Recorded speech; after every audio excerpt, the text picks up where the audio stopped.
And what we'll do now is meditate for 10 to 15 minutes. And the theme is going to be noticing this quality of grasping. The Buddha used this metaphor of a fire. There's like this heat when there's this friction of grasping. Leads to greed. The fires are greed, hatred, delusion, but the fuel for it is this quality of grasping. So just kind of noticing as you're sitting here what's coming up in your mind. And the practice is just to see clearly, not identify. Allow the mind to cool, to release. That's ultimately what this word Nibbāna means, cooling. So finding any way to sit that feels comfortable for you. Finding this balance of upright and relaxed. And you can close your eyes or you can just rest your gaze at the floor in front of you.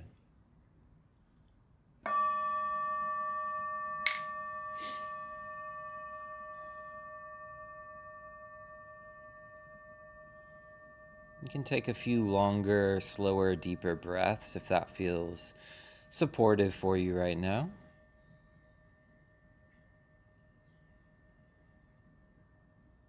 Slowing down the mind and the nervous system.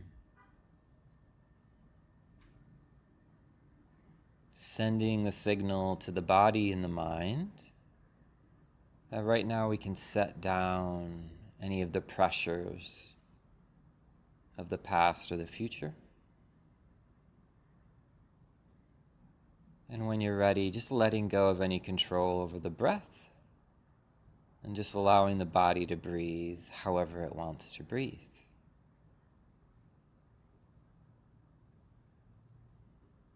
And then the same way that the body is resting on the seat, allowing the mind to rest on the body and the rhythm of the breath.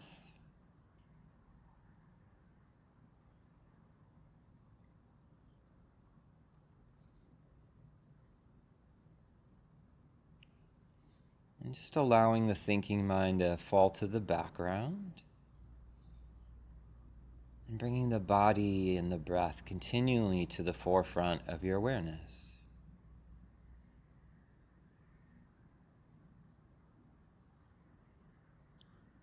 Softening the muscles of the face and the eyes.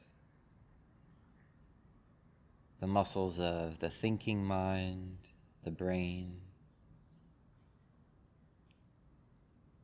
And the muscles of the jaw.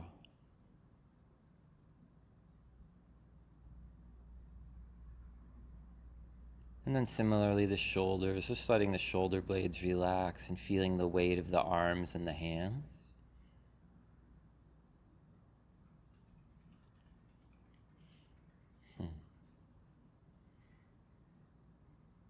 And scanning down through the chest, the stomach, the belly, and softening some of these protective muscles in the torso.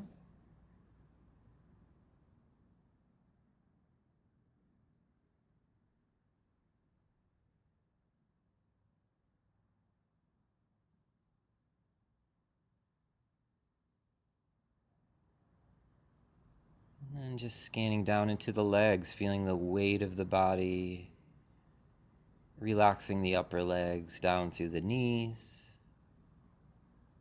the lower legs, and then all the way through the feet. So the whole body can be present, but also soft and open.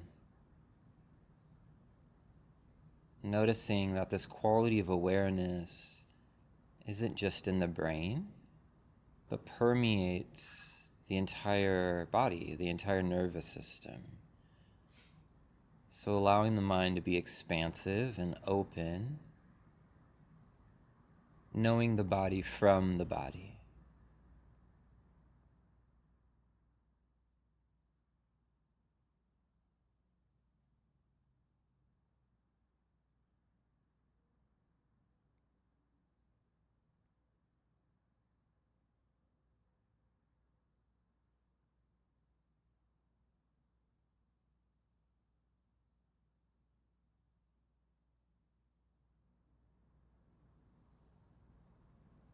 Just letting the mind settle into the full inhalation, the full exhalation.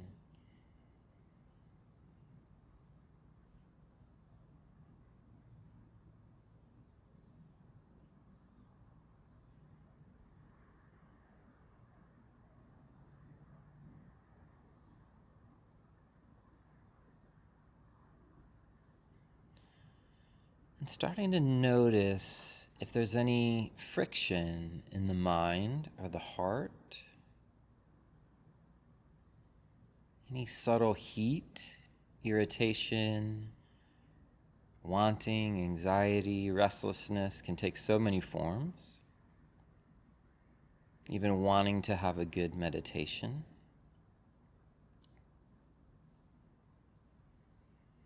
And we're simply noticing what arises.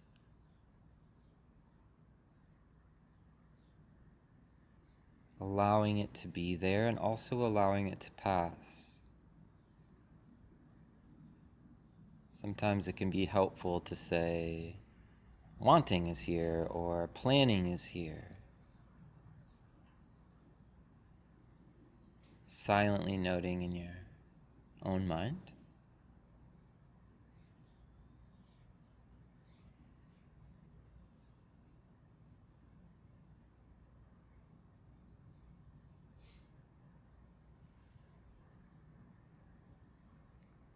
And also noticing if there's parts of the body that hold heat. Could be in the chest or the belly, the throat, the jaw. Just noticing if there's any continued tightness or pressure or heat.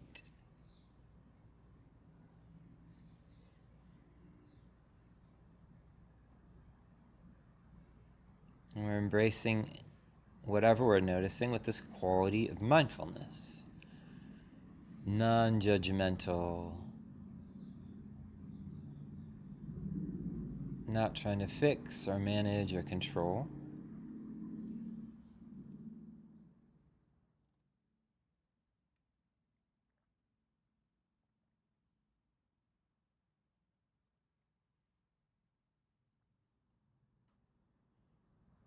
And what does it feel like to meet these experiences without adding any fuel to it? So if I'm not trying to solve, or if I'm not trying to fix or manage what's coming up in the body or the mind,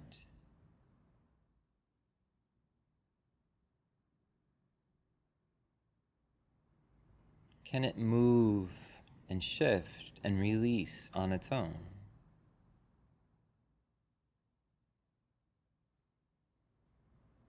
Noticing this potential in the mind to not identify with experience. This is a central mindfulness practice, to be aware of something, but not to identify with it as me or mine.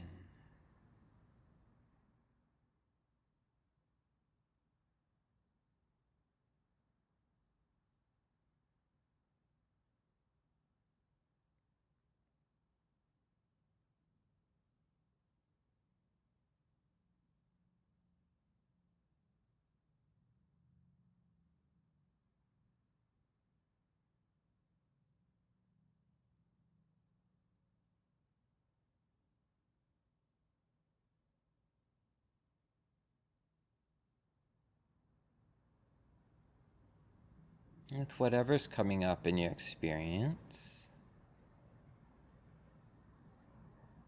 is it possible to notice if there's even a little more space around it?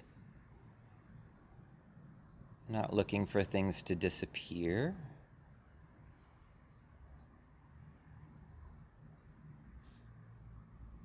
but what happens when the mind doesn't grasp? What happens when awareness can see what's arising, not react?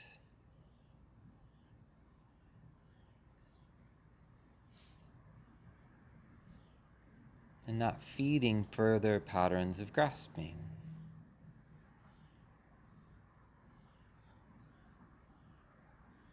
Can there be a cooling in the mind and the heart?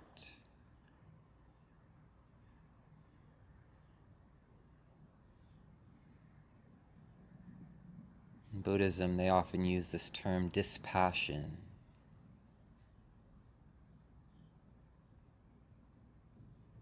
What it really means is just not taking the hook of the thought pattern, of the emotion, cultivating the sense of equanimity and balance.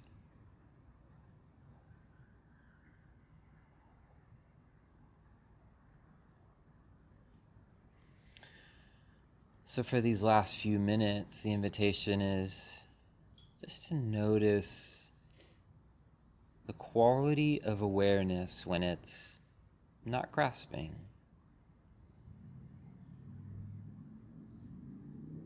Can there be moments of release and freedom in the heart and the mind?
And we'll close by just sharing the goodness or the merit from this practice.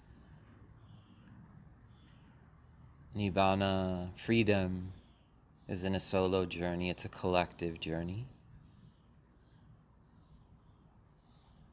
Every action has ripples, has impact. So may any goodness that comes from this practice here today be for the welfare and the benefit of our community, of the larger culture, and be for the benefit and sanity and freedom of all beings everywhere. May all beings be free from suffering.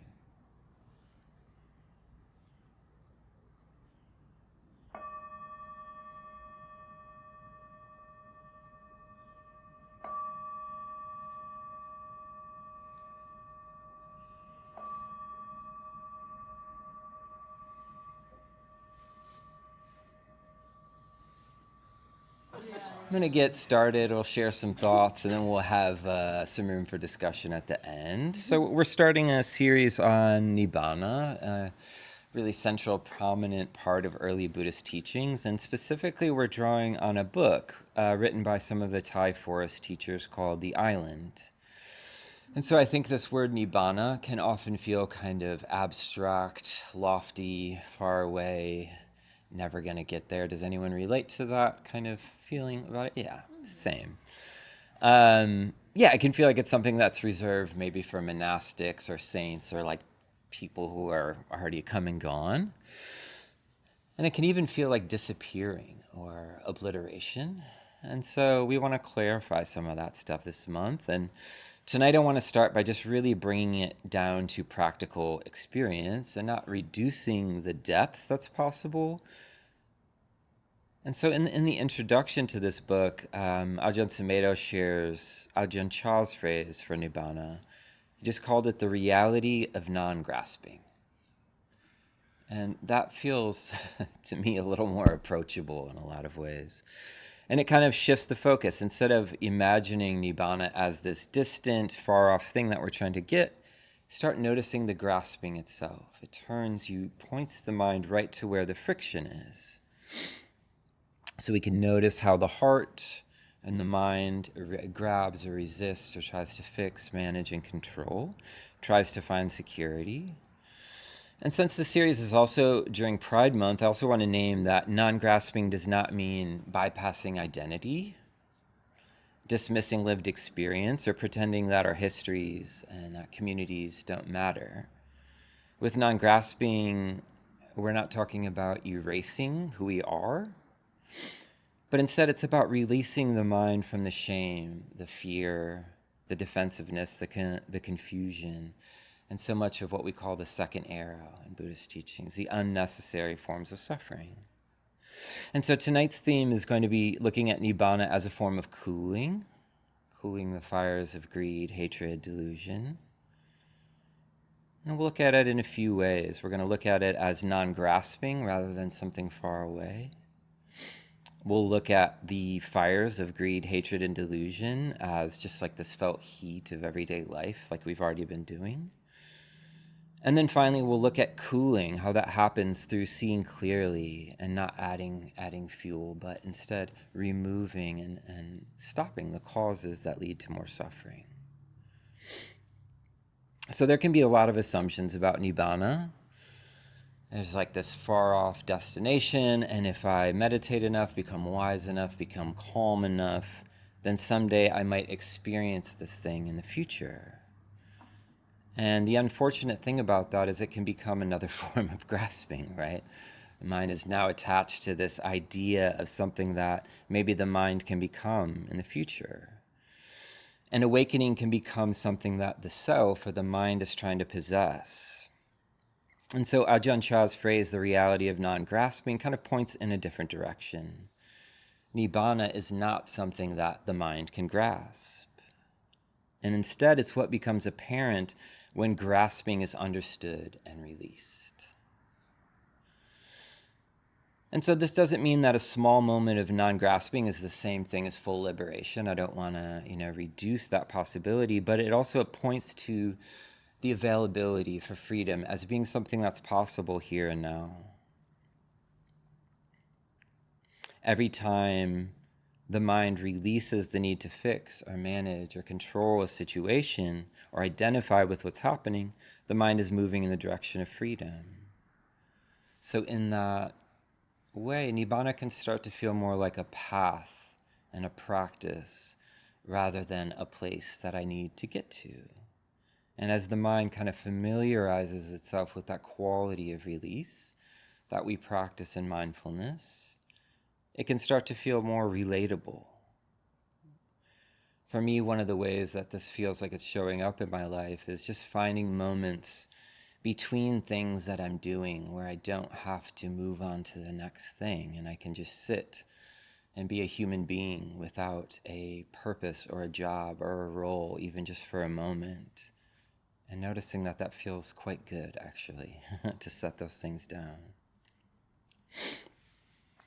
So the fires that we're talking about, rather than being abstract, greed, hatred, delusion, which can sound like heavy words, but they can be really ordinary and immediate as well. Greed just being this feeling of wanting, of needing, of reaching, trying to get something out of experience. Hatred is the flip side of that, the resisting, the pushing away, the judging, the fighting with experience. And then delusion being the confusion that doesn't see clearly and identifies with experience as me and mine. And I want to share this beautiful passage from the island by Thanissaro Bhikkhu.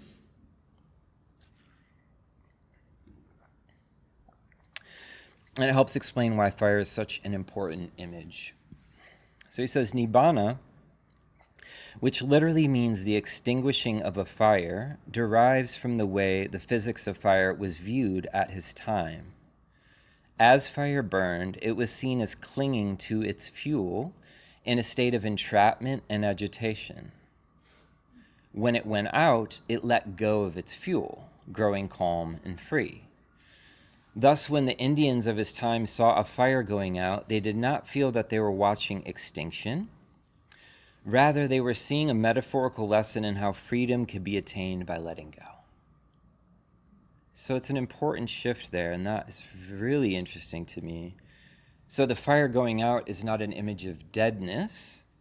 It's a picture of release, actually, from that perspective.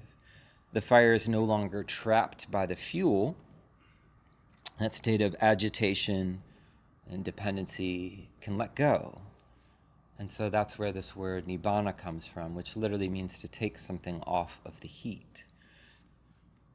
And so in the same way, what's feeding the fires of greed, hatred, and delusion? It's the attachment. It's the clinging underneath that turns anger into hatred, that hardens some of these patterns in the mind into forms of suffering and into these fires. The idea is that the fires can go out all on their own when that clinging or that grasping is released. So it's not like we're trying to dump a bucket of water on the fire only for it to start again. There's insight involved, and if I can start to see the fuel that is causing the suffering in my mind, then I can start to work with it. And this can take place in so many different ways, right? Playing a conversation over and over and over in my mind, comparing myself to other people,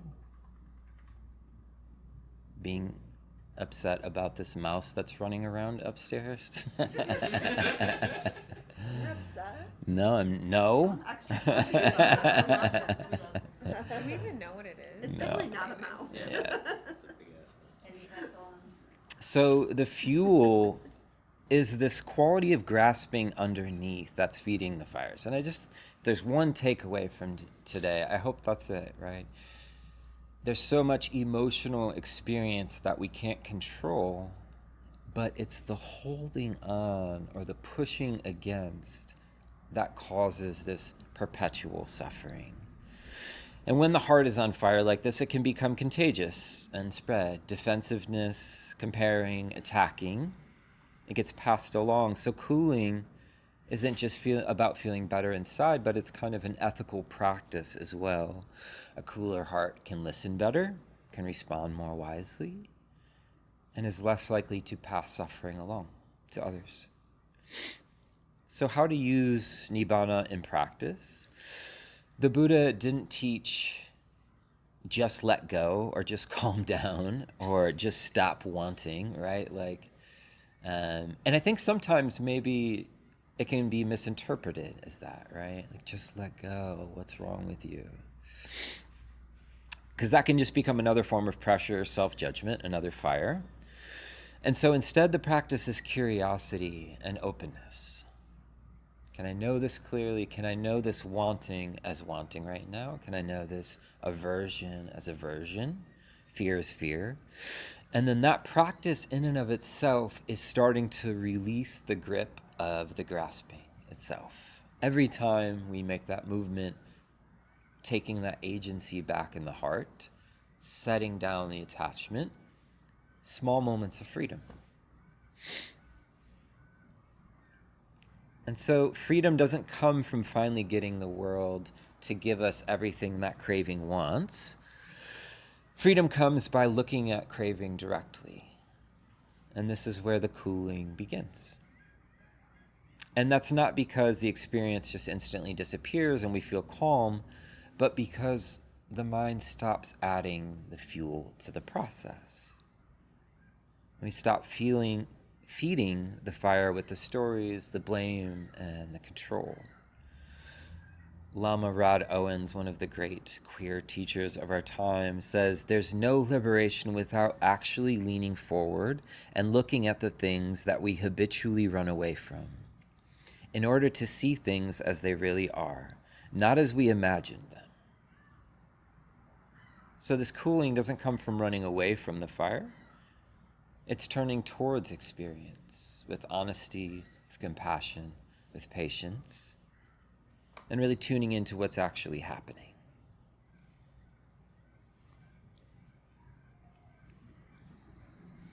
So this is the beginning of cooling, and we wanted to start the series here because it can start to point the mind in this larger direction and potential for freedom. I don't want to make Nibbāna sound too small today either. That's a potential risk of making it too practical and simple sounding, right? Mindfulness can reduce stress, but it's not just about stress reduction. It can lead to feeling calm, but it's not just about becoming calm. Those moments from the Buddhist perspective point the mind in the direction of this possibility for this deep, deep freedom.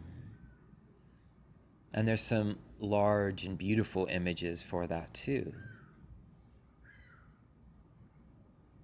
I wanted to read this quote from the suttas.